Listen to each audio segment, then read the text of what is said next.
ఈరోజు press meet పెట్టడానికి కారణం ఏంటంటే, ఒకటి నర్సీపట్నం మున్సిపాలిటీ ఇంత అభివృద్ధి చెందుతుంటే దానికి చాలా సంతోషకరంగా అనిపిస్తుంది. ఆ ఉద్దేశం మేర ప్రజలు కూడా సహకరిస్తూ మంచి నాయకత్వాన్ని అయ్యన్న పాత్రి గారు లాంటి దమ్మున్న నాయకుడిని తీసుకురావడం వల్లే ఈరోజు సుమారుగా 33 కోట్ల అభివృద్ధి, ఓన్లీ అభివృద్ధి. నేను సంక్షేమం గురించి మాట్లాడట్లేదు, పెన్షన్లు మాట్లాడట్లేదు. అలాగే నిన్న చూడండి, మనకి అందరికీ బస్సు ఫ్రీగా ఇవ్వడం కానీ, ఇవన్నీ సంక్షేమం. సూపర్ 6 గురించి కూడా నేను మాట్లాడట్లేదు. చంద్రబాబు నాయుడు గారు, లోకేష్ గారు, పవన్ కళ్యాణ్ గారు, కూటమి, అలాగే బీజేపీ అందరూ కలిసి దాన్ని ముందుకు తీసుకెళ్తున్నారు. ఇక్కడ నర్సీపట్నం వరకు అయ్యన్న పాత్రి గారు స్పీకర్గా ఉండడం, ఆయనకి ఒక క్రెడిబిలిటీ ఉండడం, ఒక అథెంటికేషన్ అనేది ఏం చేసినా కూడా అథెంటికేటెడ్గా డాక్యుమెంట్ పరంగా చూపెట్టడం కానీ, దాని విధానం, విధి విధానాలు అంటే ఎలక్షన్ టైంలోని ఒక ఎక్స్పీరియన్స్ తోటి ఆయన వ్యవహరించి ఉన్న లీడరు, మీరు అందరూ ఓటేయాలి అన్నందుకు ప్రతి ఓటుకి కూడా ఎంత విలువ ఉందంటే ఈరోజు 33 కోట్లు మున్సిపాలిటీకి అయితే 425 కోట్లు నియోజకవర్గానికి. అంటే చిన్న విషయం కాదు. Infrastructure, only infrastructure. తాండవ, మళ్ళీ మనం చూసుకుంటే తాండవ రిజర్వాయర్కి చైర్మన్గా ఇచ్చినందుకు కరక సత్యనారాయణ గారు, ఆయన కూడా అభివృద్ధి బాటలో తీసుకెళ్ళడం, 55,000 ఎకరాలకి కూడా అన్ని విధాలుగా కూడా సాగునీరుని అందే విధంగా కరెక్ట్ టైంకి కాలువలు కూడా అన్ని విధాలుగా బాగుపరచడం. మళ్ళీ నిన్న చంద్రబాబు నాయుడు గారు ఉగాది రోజు పోలవరం గురించి అనౌన్స్ చేసిన వెంటనే నాకు ఆనందం ఏంటంటే, ఉత్తరాంధ్ర సృజల శ్రవంతి కూడా రాబోయి దాని ద్వారా మనకి రవణాపల్లి రిజర్వాయర్ కూడా మనకి అక్కడ లిఫ్ట్ పెట్టి తీసుకొచ్చి రవణాపల్లి రిజర్వాయర్ కూడా కనెక్షన్ ఇవ్వడం వల్ల నర్సీపట్నంలో ఎంతో మంది రైతాంగం బాగుపడతారనే ఏకైక ఉద్దేశంతో రైతుల మీద ఒక పక్క నుంచి సంక్షేమం మీద, ఒక పక్క నుంచి అభివృద్ధి మీద, మన నర్సీపట్నంకి వస్తే ఆగిపోయిన పనులను కూడా చక్కచక్క పూర్తి చేయడం. అంటే దాంట్లో సత్యనారాయణ స్వామి ఆలయం దగ్గర ఉన్న కళ్యాణ మండపాన్ని ఇమీడియట్ గా మొదలు పెట్టించడం, అది పరిగెట్టించి అది కూడా పూర్తి చేసి ఎట్టి పరిస్థితుల్లో కూడా అందరికీ అందుబాటులోని పెళ్లిళ్ళు అయిపోయే విధంగా చేయించడం. దాంతోపాటు నూకాల అమ్మవారిది మరీ మాట్లాడుకోవాలి. నూకాల అమ్మవారిది ఎందుకు మాట్లాడుకోవాలి నేను అంటున్నా, ప్రత్యేకంగా ఆ దేవుడు నిదర్శనం ఉంది. ఆ ఇంటి ఎలవేలుపు నూకాలమ్మ, మరిడమ్మ ఈ నర్సీపట్నం ప్రాంతంలోనున్న అందరికీ కూడా మనకి చూసుకుంటే ఆ ఎలవేలుపు ఎట్టి పరిస్థితుల్లో కూడా మనకి ఆశీర్వాదం ఎన్నో సంవత్సరాల నుంచి ఉంది. ఇంటి ఎలవేలుపు ఈ నర్సీపట్నం టౌన్ మొత్తం కూడా దర్శనం చేసుకొని, ఎన్ని కష్టాలు వచ్చినా నష్టాలు వచ్చినా అమ్మవారి గుడి దగ్గరికి వెళ్ళి మాట్లాడాలి, అమ్మవారితోనే డైరెక్ట్ మాట్లాడాలి అనే ఒక భావన ప్రతి ఒక్కరికి ఉంటుంది. నేను కానీ, రాజేష్ గారు నా తమ్ముడు కానీ, లేకపోతే మీ అందరం, ఆయన లండన్లో చదివారు, నేనేమో యుఎస్లోని వాషింగ్టన్ డీసీలో మాస్టర్స్ చేశాను. అలాగే నాన్నగారు ఎప్పుడు ఒకటే చెప్తుంటారు, ఏ సమయంలో అయినా అమ్మవారి పండుగ వచ్చినప్పుడు, నూకాల అమ్మవారిది కానీ మరిడమ్మ పండుగ వచ్చినప్పుడు మాత్రం అర్ధరాత్రి అయినా కానీ అపరాత్రి అయినా కానీ ఉదయం దాకా జాగరణలో మీరు తిరగాలి అని చెప్పి మాకు ఎప్పుడో చదువుకున్నప్పటి నుంచి కూడా చెప్తున్నా కూడా, ఎక్కడున్నా కూడా ఎట్టి పరిస్థితుల్లోని ఆ పండగకి వచ్చి ఆ జాగరణలన్నీ తిరిగి ఉదయం వరకు ఉండి మీ అందరం కూడా, అలాగే అన్ని కుటుంబాల్లోని అన్ని ఇంటి పేర్ల వాళ్ళు కూడా మాతో పాటు జాగరణలోని పాల్గొనడం జరుగుతుంది. అంత ఫేమస్, అంత నిదర్శనం కలిగిన అమ్మవారు నూకాలమ్మ, మరిడమ్మ. అయితే నూకాల అమ్మవారిది మీరు అబ్జర్వ్ చేస్తే ఆమె ఆశీర్వాదంతో గుడి మొదలు పెట్టింది అప్పుడు చంద్రబాబు నాయుడు గారి సమయంలో 2018లో. అప్పుడు అయ్యన్న పాత్రి గారు, లక్షాపాత్రి గారు కూతుర్లందరూ కూడా డబ్బులేసి 10 లక్షల రూపాయలు అయ్యన్న పాత్రి గారికి ఇచ్చారు. ఎందుకు ఇచ్చారంటే, మా పుట్టింటి తరపున రొత్తల లక్షాపాత్రి గారు ఈ పండగని జరిపేవారు కాబట్టి, వరహాల దొర గారు ఆ పండగని ముందుకు తీసుకెళ్లేవారు కాబట్టి, ఇక్కడ ఉన్న అన్ని కాలనీ వాళ్ళు వరహాల దొర గారికి, లక్షాపాత్రి గారికి సహకరించి ముందుకెళ్లేవారు కాబట్టి, అన్ని వీధుల వాళ్ళు కులాలకు అతీతంగా వచ్చి ఈ పండగను ముందుకు తీసుకెళ్లేవారు కాబట్టి మేము డబ్బులు ఇవ్వడం మంచిది. అందుకే ఇనీషియల్ గా ముహూర్తం రోజు మేము డబ్బులు ఇస్తామని చెప్పి వాళ్ళు 10 లక్షల రూపాయలు ఇచ్చారు. వాళ్ళు పెద్దవాళ్ళు, మొన్నే ఒక నాన్నమ్మ గారు కూడా కాలం చేశారు, వాళ్ళందరూ కూడా వచ్చి ముందుకు డబ్బులు ఇస్తే ఆ డబ్బుల్ని ఎంత అవమానకరంగా అప్పుడున్న ఎక్స్ ఎమ్మెల్యే ఎవరైతే గణేష్ ఉన్నారో ఆయన ఒక ఇంటర్వ్యూలో చాలా అవమానకరంగా ఆ డబ్బుల్ని దండిసి తెచ్చారు అని అన్నారు. ఇప్పుడు చాలా మనసుకి బాధేసింది. ఆ ముసలి వాళ్ళందరూ ఎవరైతే ఆ మొన్న కాలం చేసిన మా లక్ష్మీ నాన్నమ్మ గారు కానీ, లేకపోతే ఇంత ముందు వారు కానీ వాళ్ళందరికి కూడా చాలా అవమానంగా భావించారు వాళ్ళు. కానీ వాళ్ళు వ్యక్తం చేయలేరు, బయటకు వచ్చి మాట్లాడలేరు. కాబట్టి మాకు తోటి చాలా మందికి చిన్న సందర్భాల్లో అలా దండేసి తెట్టేశారు అనేది ఎలా అంటారు, మా సొంత డబ్బులు కదా, మేము అకౌంట్ పరంగా కూడా చూపెట్టగలం అంటే నేను అన్నాను, ఒక విలువ తెలియకుండా, పెద్దల గౌరవం లేకుండా, దేవుళ్ళ మీద నమ్మకం లేని వాళ్ళ గురించి మాట్లాడి అలాంటి వాళ్ళు మాట్లాడినప్పుడు మీరు అంత తీసుకోవద్దు, మీరు కామ్గా ఉండండి అని చెప్పాం. ఆ తర్వాత ఏం జరిగిందంటే చాలా సందర్భాల తర్వాత మళ్ళీ అమ్మవారు ఎంత మంచి హృదయం అంటే అమ్మవారి ఆశీర్వాదం ఎంత ఉందంటే మళ్ళీ ఈ కుటుంబ సభ్యులు ఎవరైతే లచ్చాపాత్రి గారి అమ్మాయిల ద్వారే మళ్ళీ ఆ రోజు ప్రతిష్ఠ చేసినప్పుడు ఆ అమ్మాయిలే ఉండి వాళ్ళ చేతుల ద్వారే ఆ ప్రతిష్టను జరిపించుకుందంటే అది నిదర్శనం, నోకాలమ్మ నిదర్శనం ఈ నర్సీపట్నం ప్రాంతానికని నేను క్లియర్ గా చెప్పగలను. వాళ్ళు దండేశారు అంటారు. ఎప్పుడు అయ్యన్న పాత్రి గారు నేను ఎందుకు ఎక్స్పీరియన్స్ కలిగిన లీడరు, ఒక నమ్మకం కలిగిన లీడరు, ఒక అథెంటికేషన్ ఉన్న లీడరు, ఒక అకౌంటబిలిటీ ఉన్న లీడర్ అని ఎప్పుడు ఎందుకు చెప్తుంటానంటే ఆఖరికి ఈ పక్కన వెనకాల ఈ ఇంటి వెనకాల చిన్న కాలం ఇరిగేషన్ వెళ్తున్నా కూడా అప్పుడున్న ఇరిగేషన్ డిపార్ట్మెంట్కి ఆ కాలువ పైకి ఇల్లు రాకపోయినా కూడా ఎన్ఓసికి తెచ్చుకున్నాడు. ఆ ఎన్ఓసిని చూపెట్టడం వల్లే ఆ రోజు మేము బతకలం. అంత నిజాయితీగా ఉన్నాం కాబట్టి వేలెత్తి చూపెట్టినా కూడా మేము ఎక్కడా కూడా మాట పడలేదు. కేసులు వేసినా కూడా మేము ఆ న్యాయస్థానంలో గెలుచుకొని ముందుకు వచ్చాం. ఇప్పుడు ఆ కేసులు కూడా కొట్టేశారంటే దానికి కారణం ఏంటంటే అంత నిజాయితీగా ఎన్ఓసీలు కానీ ఏ డాక్యుమెంట్లు అన్నా కూడా అయ్యన్న పాత్రి గారు రెడీగా పెట్టుకుంటారు. ఎంత మంత్రి ఉన్నా కూడా ఆ పొగరు ఉండదు, ఆ ఇగో ఉండదు, ఏముండదు, గ్రౌండెడ్ ఉంటారు ఎప్పుడు కూడా. అందుకే ఆ రోజు 2018లో ఆ 10 లక్షల రూపాయలు ఏదైతే నాన్నమ్మలందరూ కలిసి ఇచ్చారో ఆ 10 లక్షల రూపాయల్ని అకౌంట్ పరంగా తీసుకొని దేవాదాయ శాఖకి ఆ 10 లక్షల రూపాయలను పంపించడం జరిగింది. ఎక్కడో దండేశారు అని ఇష్టం వచ్చినట్టు మాట్లాడుతుంటే ఆ పెద్దవాళ్ళకి పాపం మనసు నొప్పేస్తే ఆ రోజు కూడా నేను చెప్పాను. ఏమని చెప్పానంటే ఏ ఒక్క రూపాయైనా ఎవరి నుంచైనా తీసుకున్నట్టు ఈ అకౌంట్ పరంగా ఉంది కాబట్టి ఎక్కడి నుంచి తీసుకున్నట్టు కానీ మీకు ఎక్కడన్నా కనబడితే నర్సీపట్నంలో ఎవడన్నా ఇచ్చినట్టు తెలిస్తే చెప్పినట్టునే మేము వెంటనే క్షమాపణ కోరుతామని చెప్పేసి నేను క్లియర్ గా చెప్పినా కూడా ఎవరు రెస్పాండ్ అవ్వకపోతే అప్పుడు దానికి సంబంధించి మీరు చూస్తే ఆ వీడియో నేను ఊరికే మాట్లాడట్లేదు, మీరు కావాలంటే ఒక్కసారి ఆ వీడియోని చూడొచ్చు. ఎంత అంటే నోరు జారినప్పుడు ఏంటంటే ఆ మాట తనకు అధిపతి అవుతుంది, అది ఆలోచించుకోవాలి. మాకు అగ్రి సెంటర్ ఉంటుంది, agri centre Narsipatnam agri centre. అక్కడ మా ప్రాంతం నర్సిపట్నం అందరూ కూడా 20,000 నోట్లు తగ్గితేవాళ్ళు. అది ఏంటంటే గవర్నమెంట్ లో 10 లక్షలు అక్కడ ఇక్కడ దండి కట్టాడు అయినా 10 లక్షలు ఉన్న 40 లక్షలు సీసీఎఫ్ తేవాలి. క్యాబినెట్ మంత్రిగా ఉండి 10 లక్షలు అక్కడ దండి కట్టారు కదా, 40 లక్షలు తేలేని పరిస్థితి. నేను అధికారంలోకి వచ్చిన తర్వాత గవర్నమెంట్ మంత్రి గారికి 40 లక్షల రూపాయలు ఆ నోటంతాలు మాకు ఏదైతే అప్పుడు బాగుంది. ఇప్పుడు ఆయన ఏమంటాడు, ఎక్కడెక్కడి నుంచో దండి తెచ్చారు అని. ఆ దండి తెచ్చారు అనడానికి నీ దగ్గర ఏమైనా ఆధారం ఉందా? ఆఖరికి పండగ కూడా ఎట్టి పరిస్థితుల్లో కూడా ఎవరి దగ్గరికి వెళ్ళి నాకు ఇవ్వండి అని అడిగే పరిస్థితులు ఉన్నాయి. అందుకే ఎన్పోతి గారు అంత నిక్కచ్చిగా గట్టిగా మైక్ పట్టుకొని ఉగాది రోజు కూడా చెప్పారు, ఎవడో ఒక రూపాయి కూడా సరిగ్గా ఇవ్వట్లేదని చెప్పి. ఎందుకు చెప్పారు? మేము ఈ రోజు ఊర్లో ఒక అవేర్నెస్ తీసుకుంటే ఇప్పటి నుంచో అమ్మవారిని వాళ్ళు ఓన్ చేసుకొని ప్రతి ఒక్కరు వస్తారు, వాళ్ళకి నచ్చింది ఇస్తారు, లేకపోతే ఎవరు. కానీ పండగ మాత్రం ఇంత గ్రాండ్ గా జరుగుతుందంటే అది అమ్మవారి దైవలు జరుగుతుంది తప్ప నువ్వు దండిసి తెచ్చేశారు. నీకు అసలు ఈ ప్రాంతంలోని గరగలు ఎక్కడెక్కడ తిరుగుతాయి, గరగలు ఎక్కడి నుంచి వస్తాయి, ఎక్కడ పెడతారు, ఏ సాంప్రదాయాలు కూడా తెలియవే. నోకలమ్మ మరిడమ్మ మా నర్సీపట్నం ప్రాంతంలో పుట్టిన వాళ్ళందరికీ ఎలవేలుపు, నీకు ఎలవేలుపా కాదు. ఆ సెంటిమెంట్ లేనప్పుడు ఏదైనా మాట్లాడచ్చు. నువ్వు దండిసి తెచ్చేశారు అనేది ఒక సెల్ఫ్ ఎస్టీమ్ కలిగిన ఒక కుటుంబానికి కానీ, ఒక గౌరవం కలిగిన కుటుంబానికి కానీ, లచ్చాపాత్రి గారి అమ్మాయిలకు కానీ చాలా బాధ అనిపించింది కాబట్టి నాకు ఎన్నోసార్లు వ్యక్తం చేశారు. అందుకే నేను ఉండలేక ఆ వీడియోలన్నీ మళ్ళీ నిన్న కూడా మాట్లాడుతున్నప్పుడు నేను ఒకసారి ఎక్స్ప్లెనేషన్ ఇవ్వాలి అందరికీ అని చెప్పి క్లియర్ గా చెప్పడం జరిగింది. అయితే మీకు చెప్పాను 2018లో ఆ అమౌంట్ పంపించారు. అమౌంట్ పంపించిన తర్వాత ఆయన ఏమంటాడంటే ఆ ఇంటర్వ్యూలో వాళ్ళు ఒక 40 లక్షల రూపాయలు కూడా తేలేకపోయారు కేబినెట్ మంత్రిగా ఉన్నప్పుడు అని అన్నారు.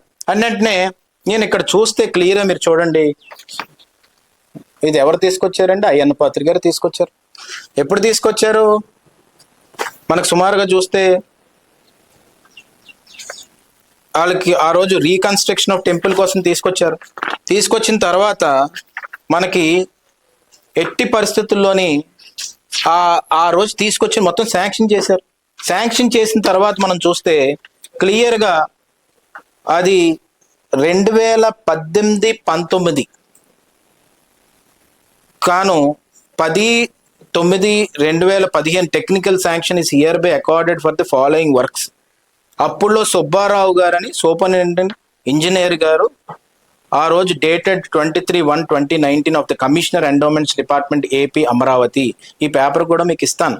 ఆ రోజు మరి 50 లక్షల రూపాయలు ఎవరు తీసుకొచ్చారండి? అప్పుడు ఇక్కడ ఎవరన్నా అయ్యన్పాత్ గారు కాకుండా ఇంకెవరైనా ఎమ్మెల్యే కానీ క్యాబినెట్ మినిస్టర్ కానీ ఎవరైనా ఉన్నారా?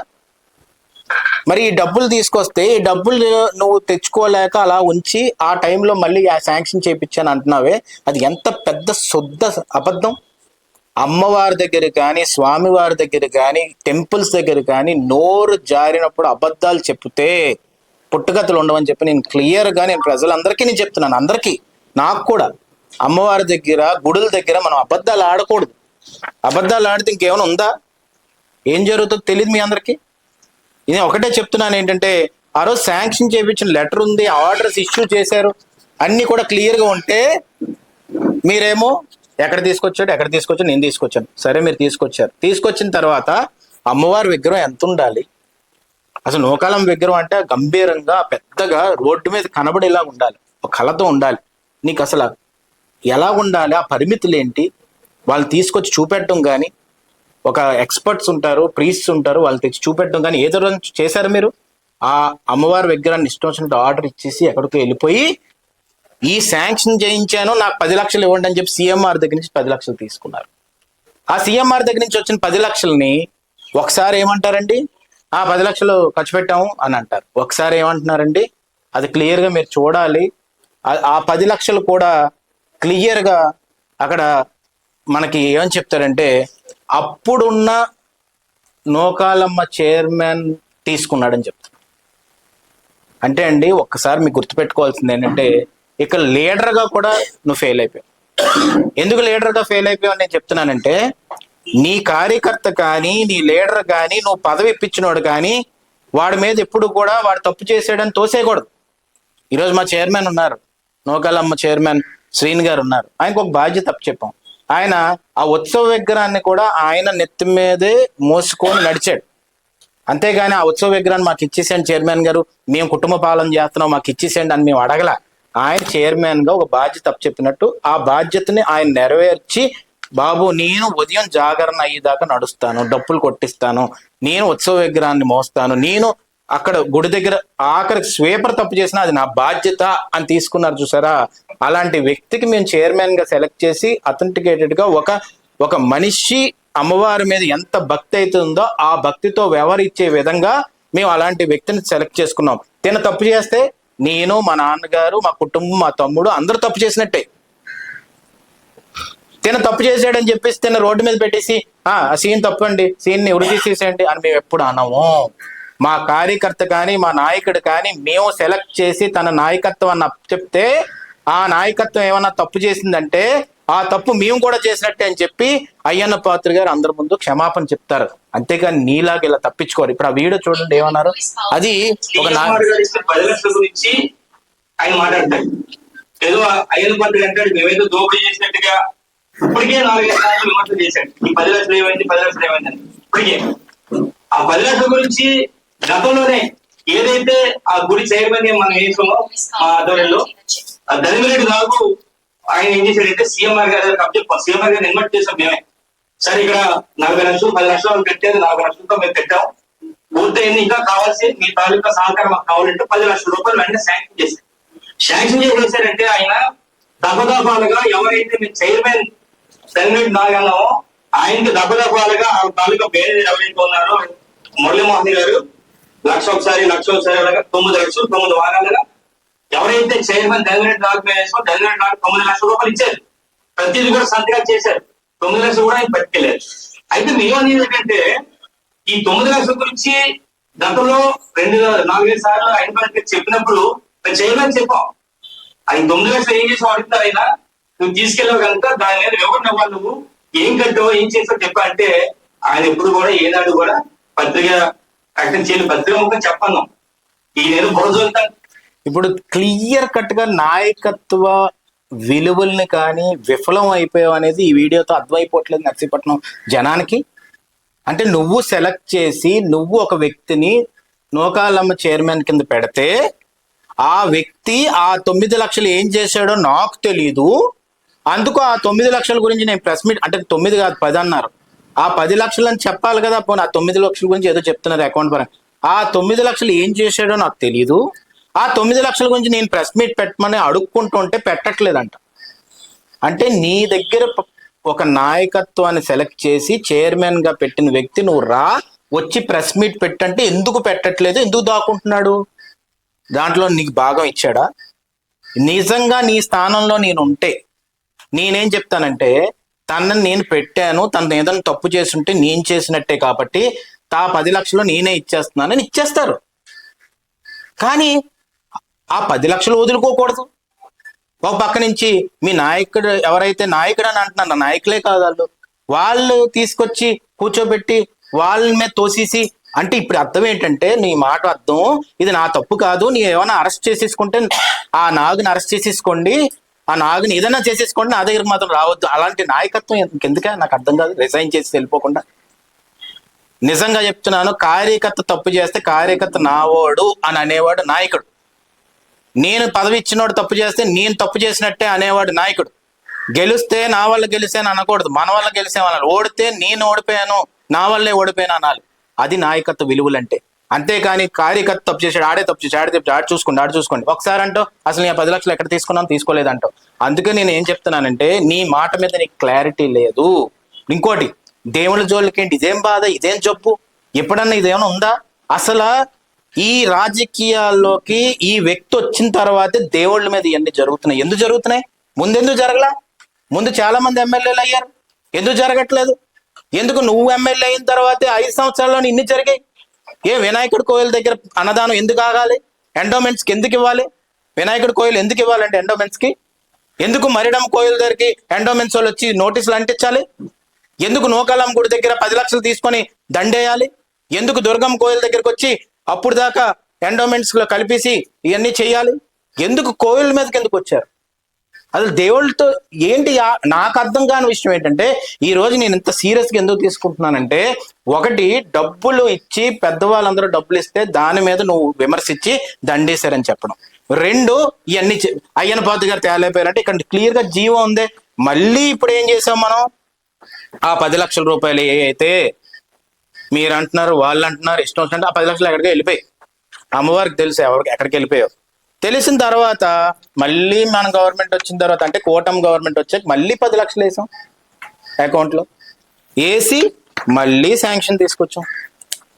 ఎవడన్నా కానీ బయట అప్పుడు తెచ్చిన డబ్బులతో కట్టాం ఇవన్నీ కానీ చెప్పారంటే మాత్రం ఆ దేవుడే చూసుకుంటారు. నేను క్లియర్ చెప్తున్నా. ఇదిగో మళ్ళీ వచ్చింది. ఎవరు ఇచ్చారు ఇది? Present K Ramachandra Mohan, commissioner FAC, full additional charge ఉన్నారు ఆయన. 18/8/2025 రోజు మనం కట్టిన 10 లక్షలు మళ్ళీ కడితే, ఎందుకంటే కన్స్ట్రక్షన్ వాల్యూ పెరిగిపోయింది కాబట్టి మళ్ళీ కట్టవలసి వచ్చింది. కట్టాం. మళ్ళీ దానికి 50 లక్షల రూపాయలు టోటల్ గా తీసుకొచ్చి మళ్ళీ కట్టడం జరిగింది. విగ్రహం చిన్నది చేసేయడం వల్ల అది అమ్మవారికి అలా విగ్రహం పెట్టకూడదని చెప్పి పాత విగ్రహాన్ని తీసుకెళ్లి తాండవాలో కలిపి మళ్ళీ కొత్త విగ్రహాన్ని దగ్గరుండి పద్మావతి గారే అక్కడికి వెళ్ళి విగ్రహాలన్నీ చూసి ఇది బాగుందని చెప్పాక మళ్ళీ ఆ విగ్రహం తయారు చేసిన ఆయన మార్చి మళ్ళీ విగ్రహం తీసుకొచ్చాం. ఈ రోజు అందరూ చాలా హ్యాపీగా ఉన్నారు, చాలా ఆనందంగా ఉన్నారు. పండగ బాగా జరిగింది. పండగ బాగా జరిగిన వెంటనే మళ్ళీ కక్ష, అసూయ, మాకు విజన్ ఉంటే నీకు పాయిజన్ ఉంది. ఆ పాయిజన్ ఎలా కక్కుతున్నావు అంటే నేను ఒకటి చెప్తున్నాను, మరిడం పండగ అయినప్పుడల్లా ఎందుకయ్యా నువ్వు ప్రెస్ మీట్లు పెట్టి అయితే పాయిజన్ కక్కుతుంటే, మరిడం పండగ అప్పుడు అయినప్పుడు అలాగే DSP బంగ్లా దగ్గరికి వచ్చి 10 గంటల వరకే ప్రోగ్రాములు పెట్టి, నీకు సంబరం ఎప్పుడు స్టార్ట్ అవుతుందో తెలియదు. మొన్న నూకాలం సంబరం ఎప్పుడు స్టార్ట్ అయింది? 10 గంటలకు స్టార్ట్ అవుతే ఉదయం దాకా వెళ్ళింది.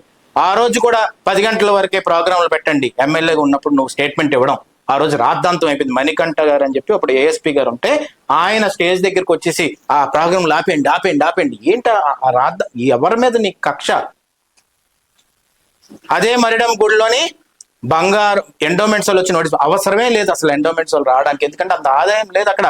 నూకాలమ్మ వారి కంటే భూమి ఉంది, ఆదాయం వస్తే ఆ రోజు ఏం జరిగింది?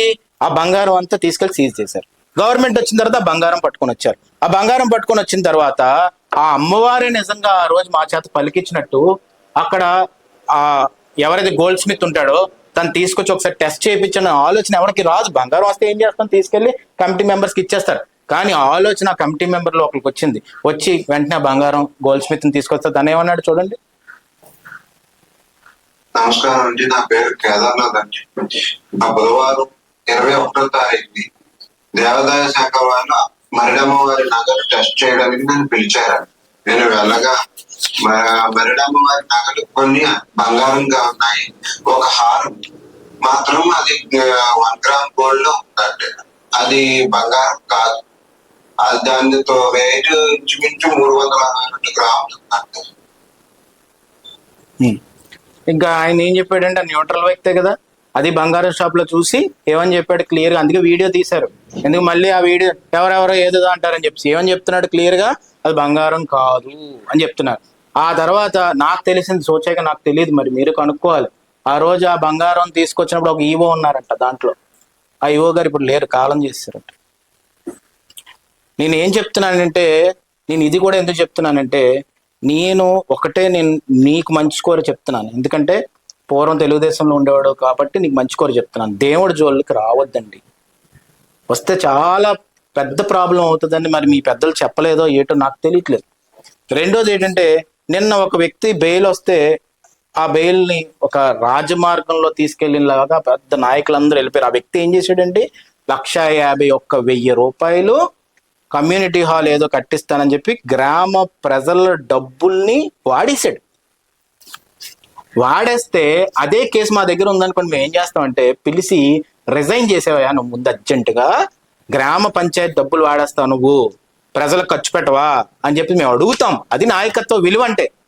నువ్వు వెళ్ళిపోయి వీళ్ళేం తప్పు చేయలేదు, దొంగ కేసులే పెట్టేశారు, ఇది పెట్టేశారు అని చెప్పాను. నీ నాయకుడిని ఓన్ చేసుకో, నాయకుడిగా వెళ్ళి వాళ్ళు కానీ దొంగ పనులు చేసిన వాళ్ళని కాపాడుకోకూడదు కదా. ఇప్పుడు 1,51,000 అది దానికి ఏం చేయాలి, ఆ సర్పంచ్ బదులు నువ్వు సారీ చెప్పేసి 1,50,000 కట్టేస్తే అయిపోయింది కదా. ఈ రోజు నేను ఏం చెప్తున్నానంటే, ఇవన్నీ పనులు చేస్తూ మళ్ళీ గుళ్ళ మీదకి వచ్చి ఇవన్నీ చేస్తూ ఈ రోజు ప్రజలందరికీ తెలియవలసింది ఏంటంటే, రేపు మరిడమ్మ జాతర రాబోతున్న నోకాలం జాతర అత్యంత వైభోగంగా జరిగిపోయింది, ఎప్పుడు లే విధంగా జరిగిపోయింది. యాగాలు జరిగాయి, యాగాల తర్వాత అమ్మవారు విగ్రహ ప్రతిష్ఠ జరిగింది, గుడి అమోఘంగా వెలిగిపోతుంది. సెంటర్లోని అందరూ కూడా గుడి దర్శనానికి వస్తున్నారు. ఎప్పుడు లేని విధంగా వైభోగంగా సంబరాలు జరిగాయి, అంత బాగుంది. ఇప్పుడు మరిడం సంబరం కూడా జరిగిపోతుంది సరికే మళ్ళీ మరిడం పండుగ అప్పుడే స్టార్ట్ అవుతుంది. నీ రాజకీయం స్టార్ట్ ఏం చేద్దామని ఇప్పుడు ప్రజలందరూ ఇంకా నేను ఖచ్చితంగా బలగుద్ది చెప్తున్నాను, నీకు ఫైనల్ స్టేజ్ వచ్చేసింది రాజకీయంలో. నేను మళ్ళీ చెప్తున్నాను, దేవుని జోలికి రావద్దు. ఎందుకు నేను ఈరోజు ఈ మాట పెట్టానంటే, ముఖ్యంగా ఇవాళ ఏదైతే సృష్టి క్షేత్రం గురించి నేను అనుకుంటున్నానో, ఆ సృష్టి క్షేత్రం పార్వతీ పరమేశ్వరుల విగ్రహాన్ని కట్టడం ఆపడానికి ఈ రోజు తను ఆలోచించడం పెట్టాడు. తప్పదు, చాలా పెద్ద తప్పు.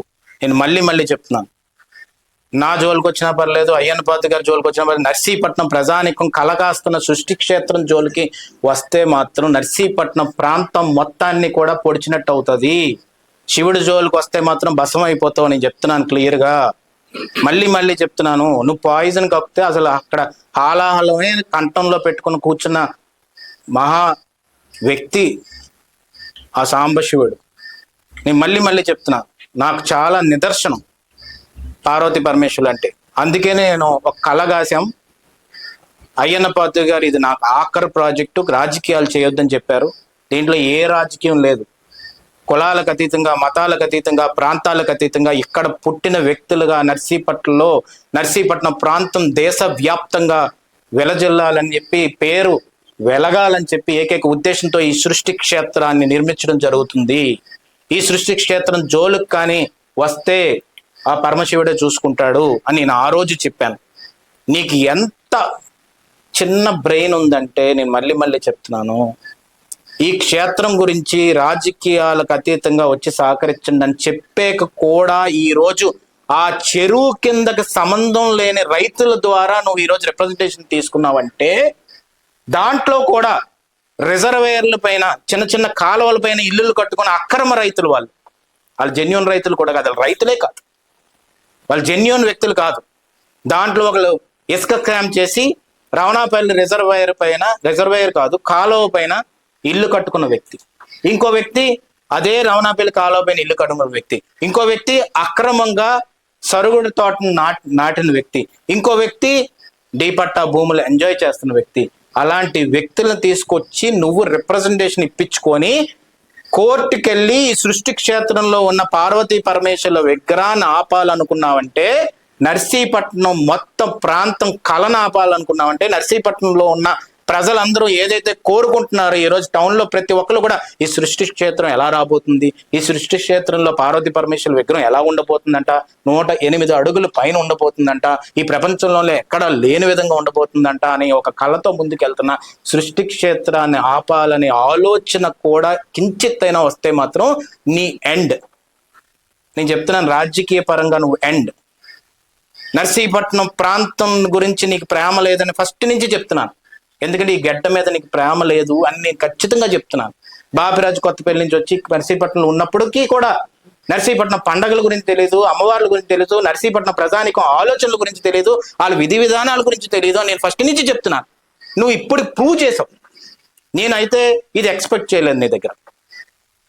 పెద్ద చెరువులో ఉన్న నీరు ప్రతి ఒక్కరికి ఉపయోగపడుతుంది. మేము టైం చూసుకున్నాం, పంట వేసిన టైం ఎప్పుడు ఏంటో అన్ని చూసుకున్నాము. చూసుకున్న తర్వాత దాంట్లో ఫ్లో ఆఫ్ వాటర్ కూడా ఇబ్బంది ఉండదు. స్టాచ్యూ కట్టినప్పుడు స్టాచ్యూ అక్కడే ఉంటది, ఫ్లో ఆఫ్ వాటర్ కంటిన్యూస్ గా ఉంటది.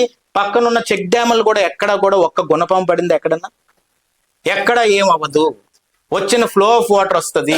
దాన్ని ఇంకా రెయిన్ హార్వెస్టింగ్ సిస్టమ్ లో రెయిన్ వాటర్ స్టోరేజ్ ని పెట్టి ఇంకా ప్యూర్ వాటర్ ని తీసుకొచ్చి డ్రైనేజ్ సిస్టమ్ ఆపి డ్రైనేజ్ సిస్టమ్ కి వేరే కాలువ ఇచ్చి మళ్ళీ దాంట్లో మళ్ళీ పక్కన ఉన్న పార్క్ ని డెవలప్ చేసి ఇల్యూమినేట్ చేసి చుట్టూరు వాకింగ్ ట్రాక్లు చేసి ట్యాంక్ బండ్ల ఇల్యూమినేట్ చేద్దాం అనుకుంటే నీ కుట్టిళ్ళ బ్రెయిన్ ఏమైందంటే అక్కడ అది జరిగిపోతే ఇంకేమైనా ఉందా? ఓరి బాబు, నీకు అర్థం కాని విషయం ఏంటంటే ఈ స్టాచ్యూ జోలుకి వస్తే నువ్వు భస్మం అయిపోతుందని చెప్తున్నాను. నీకు రాజకీయమే ముఖ్యం అనుకుంటే ఆ స్టాచ్యూ కోసం నేను రాజకీయమే మానేస్తాను, ఎక్కువ మాట్లాడతాను. అంత ఇంపార్టెంట్ నా లైఫ్లో నాకు ఆ స్టాచ్యూ.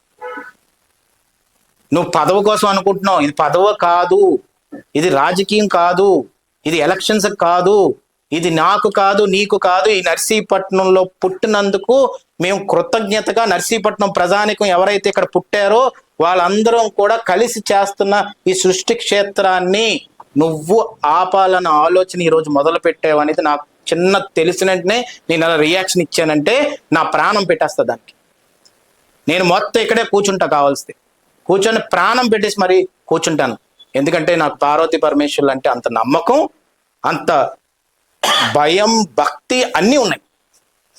కాబట్టి నేను మళ్ళీ మళ్ళీ చెప్తున్నాను, రాజకీయం దీంట్లో చేయాలని కానీ కించిత్ అడుగు పెట్టాలని ప్రయత్నించినా కానీ నేనైతే మాత్రం వదలను. రాజకీయం పక్కన పెట్టేస్తాను కానీ నేను పర్సనల్గా తీసుకుంటున్నాను ఇది. నేను మళ్ళీ మళ్ళీ చెప్తున్నాను, మళ్ళీ నర్సీపట్నం ప్రజానికాన్ని మొత్తాన్ని కోరుతున్నాను. మన ఆకాంక్షలకి, మన అభివృద్ధికి, మన భక్తి భావంలో ఉన్న ఆలోచన విధానానికి, ఆ పార్వతీ పరమేశ్వరులు ఆశీర్వాదంతో కట్టబోతున్న ఈ సృష్టి క్షేత్రానికి కానీ మనకు కానీ ఎవరన్నా అడ్డొస్తే రాజకీయంగా భూస్థాపితం చేసేసేయండి, అది ఎవరన్నా కానీ. నేను అదే చెప్తున్నాను. ఎందుకంటే ఇలాంటి కక్షతోటి విషంతోటి ఆలోచించే రాజకీయ నాయకులు ఉండకూడదు. ఎందుకంటే ఈ రోజు నేను చూసి ఆశ్చర్యపోయాను, ఆ ఫోటో చూసి ఆశ్చర్యపోయాను, ఆ రిప్రజెంటేషన్ చూసి ఆశ్చర్యపోయాను. దాంట్లో సంతకాలు పెట్టింది ఎవరు కూడా ఆ చెరువు కింద లేరు. అక్కడ ఎవరు అక్కడ అందరూ కూడా సంతోషంగా ఉన్నారు. ఈ క్షేత్రం వస్తే నీకు ఏమవుద్దో తెలుసా? Per capital income of Narsipatnam పెరుగుతుంది, ఎకానమీ పెరుగుతుంది, చిన్న చిన్న వ్యాపారస్తులు పెరుగుతారు, చిన్న చిన్న ప్రతి ఒక్కరు ఆటో వాళ్ళు కానీ, పళ్ళు కొట్టేవాళ్ళు కానీ, లాడ్జీలు కట్టుకునే వాళ్ళు కానీ, టిఫిన్లు కానీ, టిఫిన్ సెంటర్స్ కానీ, అన్ని రకాలుగా కూడా నర్సీపట్నం అభివృద్ధి చెందుతుంది, ఎకనామికల్ గా పెరుగుతుంది, పర్ క్యాపిటల్ ఇన్కమ్ పెరుగుతుంది. అలాంటి క్షేత్రాన్ని నువ్వు ఆపాలనుకున్నావంటే అసలు నర్సీపట్నం గడ్డ మీద నువ్వు అడుగు పెట్టడానికి కానీ ఉండడానికి కానీ వీల్లేదని నేను అనుకుంటున్నా ఈరోజు. అందుకే నేను మళ్ళీ మళ్ళీ చెప్తున్నాను, తిరిగి మళ్ళీ కూర్చొని ఒకసారి ఆలోచించు. విషం కక్కాలని ఆలోచించి ఎవడ పడితే వాడు పట్టి నోరు జారి మాట్లాడితే మాత్రం నేను చాలా చాలా చాలా చాలాగా, నేననే కాదు, ఈ నర్సీపట్నంలో పుట్టిన ప్రతి ఒక్కడు, ఈ గడ్డ మీద ఉన్న ప్రతి ఒక్కడు కూడా ఇది ఆలోచిస్తారు. నీకు మళ్ళీ మళ్ళీ ఎక్స్ప్లెయిన్ చేస్తాను, ప్రాజెక్ట్ అర్థం కాబట్టి ఒకసారి ఆలోచించండి. పార్వతీ పరమేశ్వరుల విగ్రహం మధ్యలో వస్తుంది, దానికి ఒక బ్రిడ్జ్ వస్తుంది, చుట్టుపక్కల కూడా ఈ వాటర్ స్టోరేజ్ కి సంబంధించి రెయిన్ హార్వెస్టింగ్ సిస్టమ్ కానీ వాటర్ స్టోరేజ్ సిస్టమ్ కానీ అన్ని వస్తాయి. ప్యూర్ వాటర్ ని చెరువులోకి వదులుతాము. ఎకాలజీగా కూడా అక్కడ తామర పువ్వులు కానీ అన్ని పెరగడం జరుగుతుంది, బోటింగ్ రావడం జరుగుతుంది, వాటర్ లెవెల్ పెరుగుతుంది. ఎప్పటికీ కూడా ప్యూర్ వాటర్ అక్కడ రావడం జరుగుతుంది. అశుద్ధం కలిగిన అంతా పోతుంది, ట్యాంక్ బండ్ ఏర్పడుతుంది, ప్లాట్ఫామ్స్ వస్తాయి, వాకింగ్ ట్రాక్ ఏర్పడుతుంది, ఇల్యూమినేట్ అవుతుంది, ఎక్కడా లేని లైటింగ్ అక్కడికి వస్తుంది. ప్రతి శివరాత్రి కూడా ఈ రాష్ట్రంలోనే జరగలేని విధంగా వైభోగంగా ఇక్కడ జరగబోతుంది. దేశంలోనే ప్రతి ఒక్కరు కూడా ఈ ప్రాంతాన్ని, సృష్టి క్షేత్రాన్ని చూడడానికి రాబోతారనే విజన్ నాకుంది. ఆ విజన్ నువ్వు పాయిజన్ కక్కుదామని చెప్పి మీరు ఆలోచిస్తే మాత్రం నేను ఇంకా సహించే పరిస్థితిలో నేను కాదు, ఆ పరమశివులు కూడా ఉండరని చెప్పి ఈ సందర్భంగా మీ అందరికీ సవనీయంగా మనవి చేసుకుంటూ ఓం నమః శివాయ. Thank you.